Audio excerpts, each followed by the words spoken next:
It's Patrick Hutzel from IntensiveCareHotline.com, where we instantly improve the lives for families of critically ill patients in intensive care, so that you can make informed decisions, have peace of mind, real power, real control, and so that you can influence decision-making fast, even if you're not a doctor or a nurse in intensive care.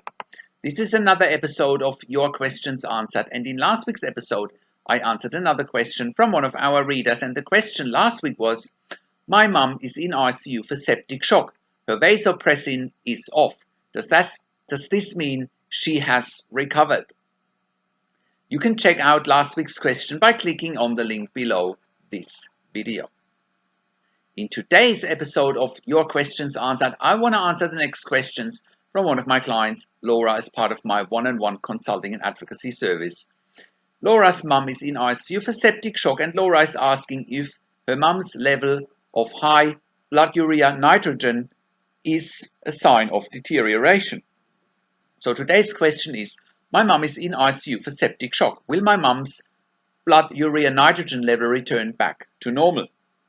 So in today's episode, I want to read out a series of email exchanges that I had with Laura while I was consulting her. So starts out with me writing to Laura. Hi Laura, urea and BUN levels are off the rails. What are the kidneys doing, generally speaking? Is she making any urine at all? Is the BUMEX working? What are her fluid balances doing? Fluid balance is what is going in a 24-hour period and what's coming out in terms of urine over a 24-hour period. If her fluid balance is positive by multiple liters over many days, she is edematous as you described.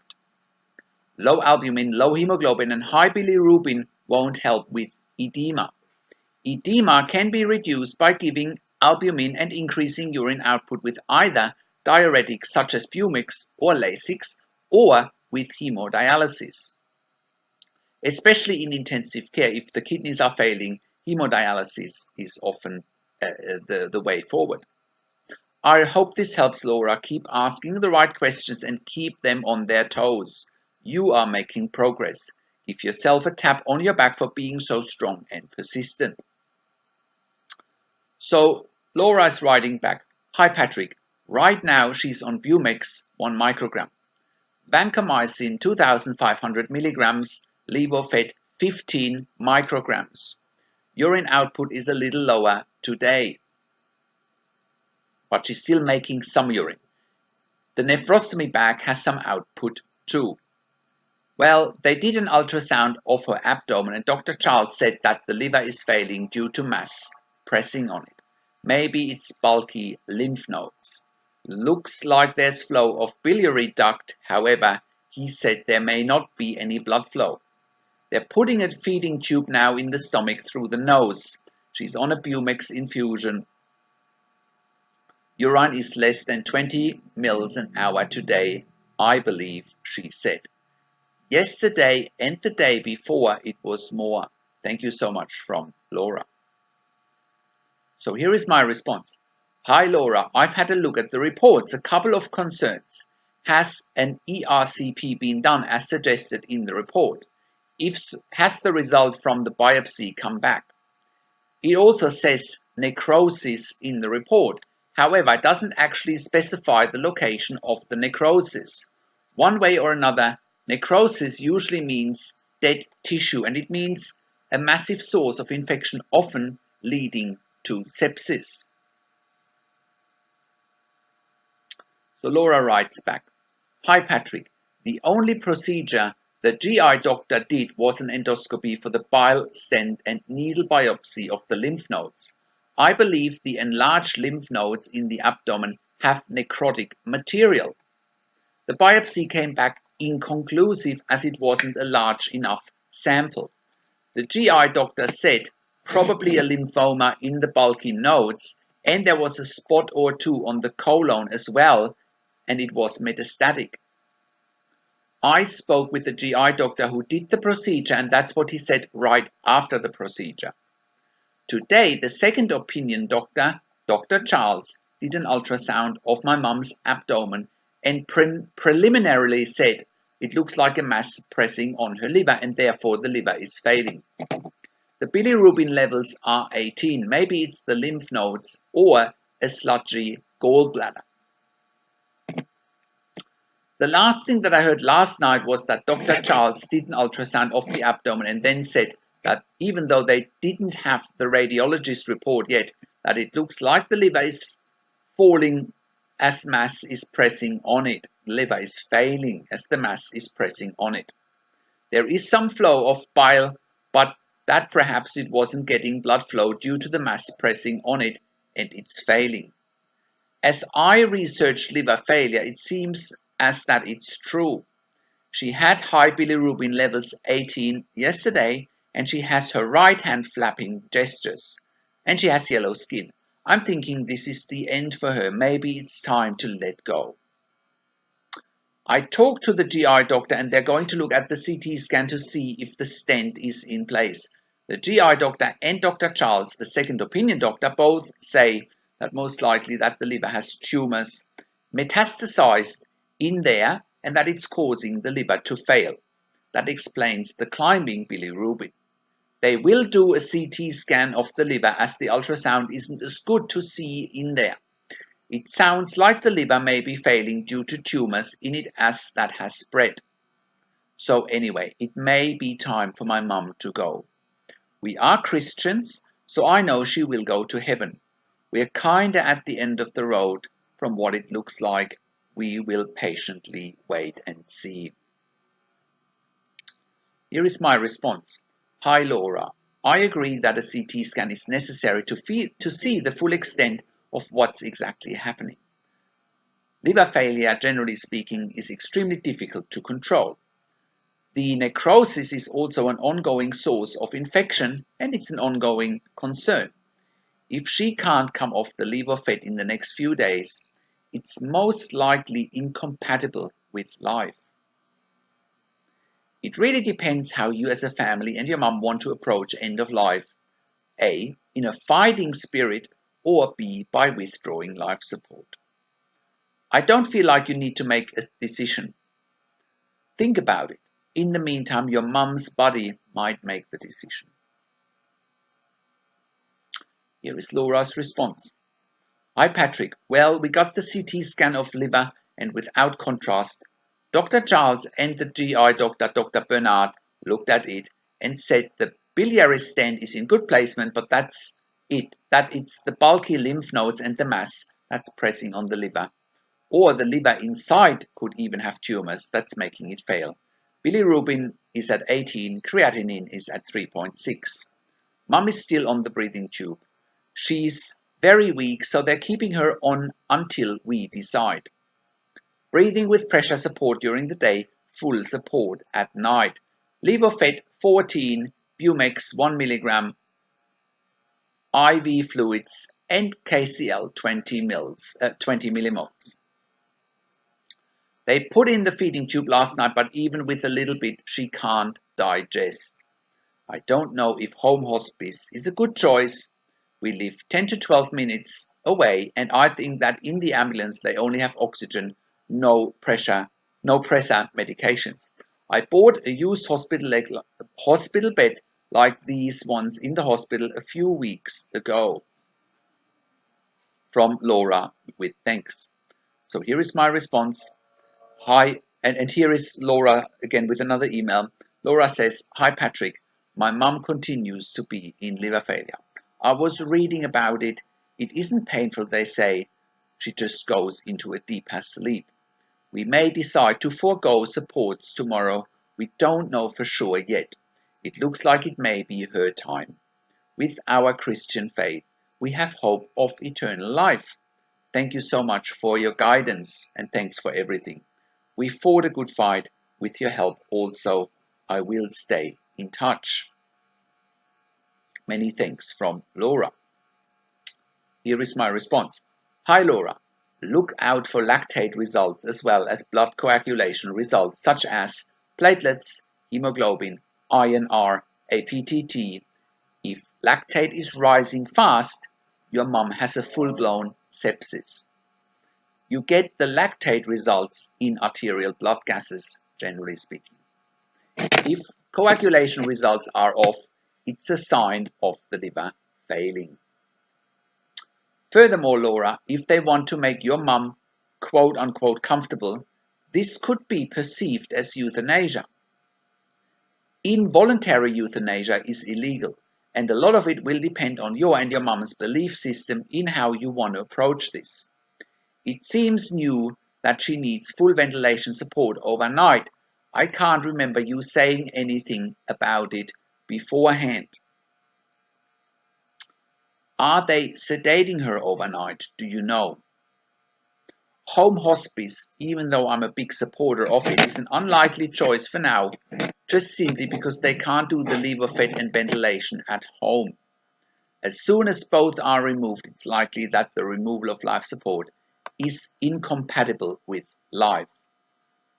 Please keep in mind whatever you decide will be the right decision. I would be very curious and supportive of what you do next. Here is Laura's response. Hi Patrick, right now she's still on Bumex 1 mg. Vancomycin 2500 mg, liver fed 15 micrograms. Urine output is a little lower today, but she's still making some. The nephrostomy bag has some output too. From Laura. My response. Hi Laura, Bumex infusion or several times per day, do you know? Vancomycin, such a high dose of vancomycin is causing kidney failure as a side effect, but they probably have no other option. How much urine is she making in a 24-hour period? Here is Laura's response.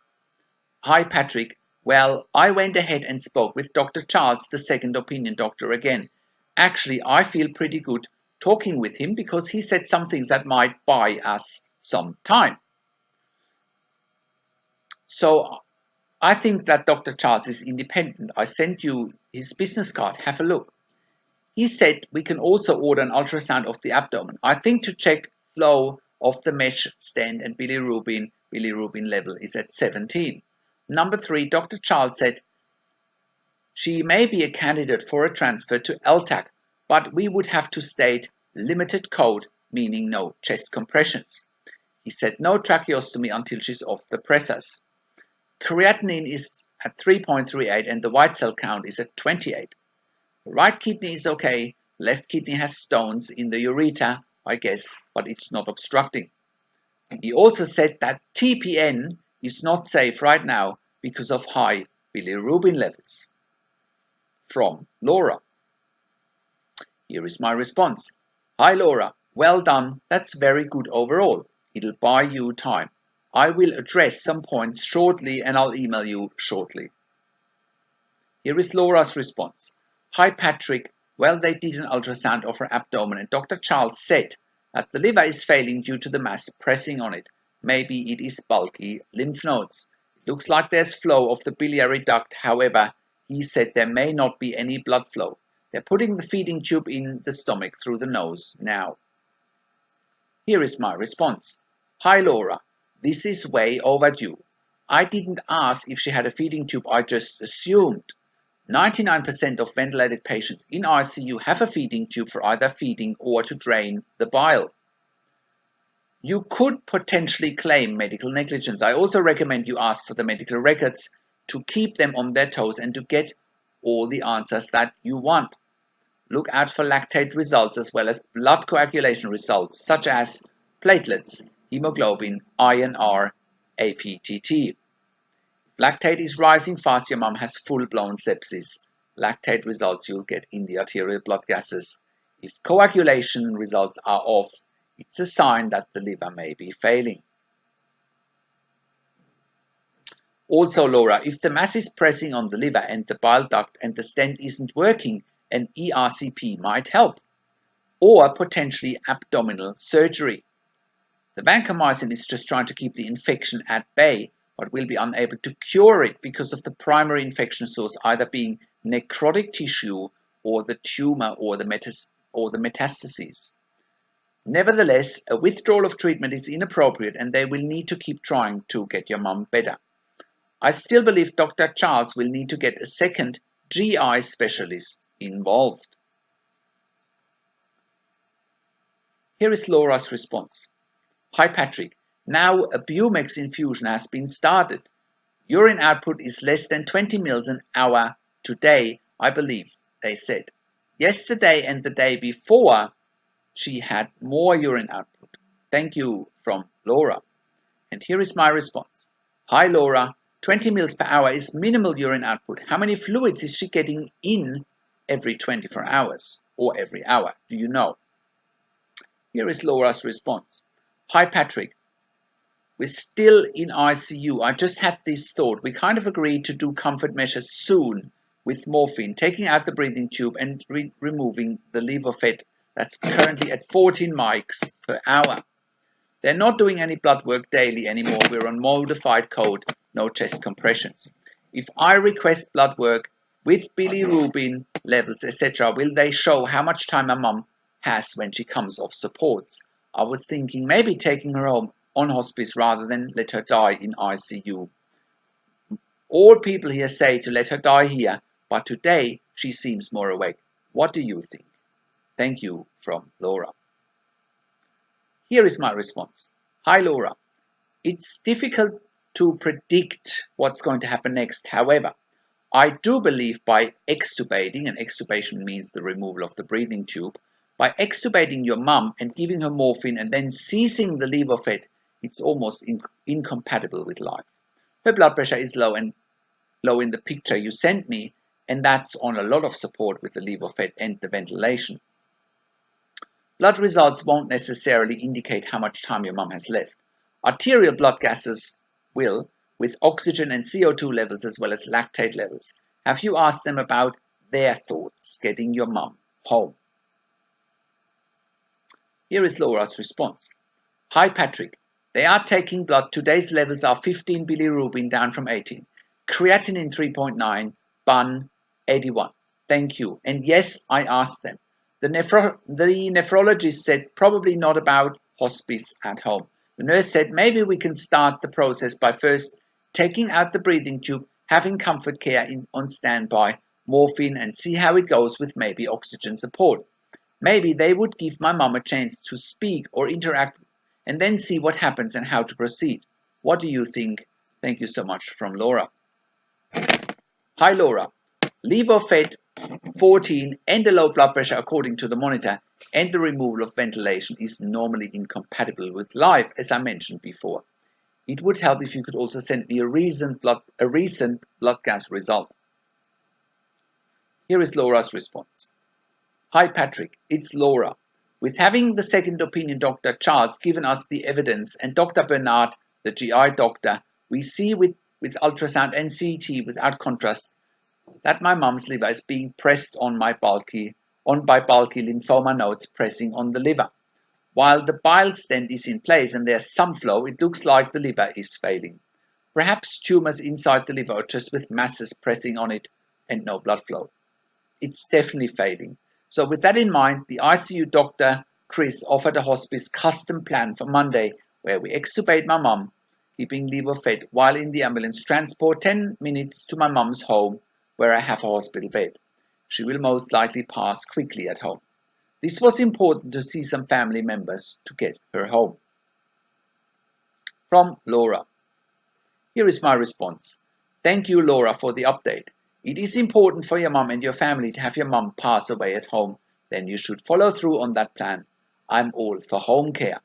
Are they offering you a nurse as well for home care? Kind regards, from Patrick. And here is Laura's response. Hi Patrick. It's Laura again. Well, it looks like my mum's body is giving out and soon we're going to let her go. She is a woman of God and I know where she's going. I just want to say thank you so much for your help. It was what we needed. God bless you in your efforts to help families know their rights because it bought us time and to get things on our terms and to be heard here in ICU. Thank you so much, from Laura and her family. Here is my response. Hi Laura, you're very welcome. Is your mum at home now or in hospital? And see how you go, Laura. She might be too unwell to go home as long as she's ventilated and on levofed. Please keep that in mind. Here is Laura's response. Hi Patrick, my mum is still in ICU. We had planned to get her home tomorrow, but we are still in hospital. And then it's Laura again, a few hours later. She says, Hi Patrick, it's Laura. My mum passed away today around 1:30 p.m. Thank you, Patrick, for your help. God bless you for helping families with loved ones in ICU. Take care. And here is my response. Thank you for letting me know, Laura. I am very, very sorry to hear about your loss. Did she pass away at home or in ICU? This is very sad news, and I send you and your family my best wishes and my best condolences. I wish you and your family all the best for now. If you don't mind, I would like to follow up in a couple of weeks once the dust has settled. So, how can you become the best advocate for your critically ill loved one? How can you make informed decisions, get peace of mind, control, power and influence quickly whilst your loved one is critically ill in intensive care? You will get to that all-important feeling of making informed decisions, get peace of mind, control, power and influence when you download your free Instant Impact Report now by entering your email below. In your free Instant Impact Report, you will learn quickly how to make informed decisions, get peace of mind, real power and real control, and how you can influence decision making fast even if you're not a doctor or a nurse whilst your loved one is critically ill in intensive care. Your free Instant Impact Report gives you in-depth insight that you must know whilst your loved one is critically ill or is even dying in intensive care. Sign up and download your free Instant Impact Report now by entering your email below.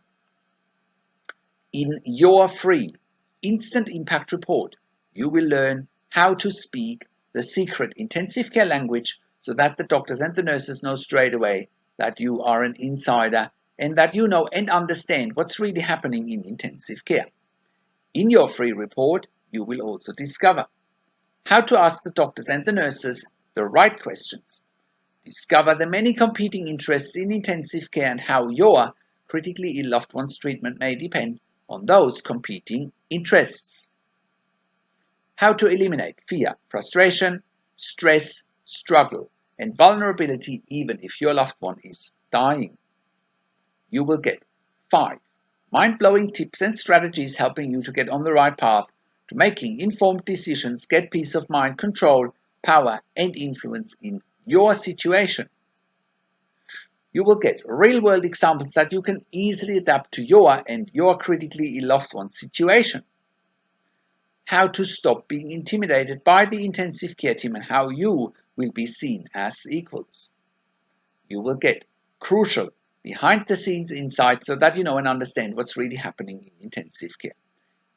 And how you need to manage doctors and nurses in intensive care, and it's not what you think.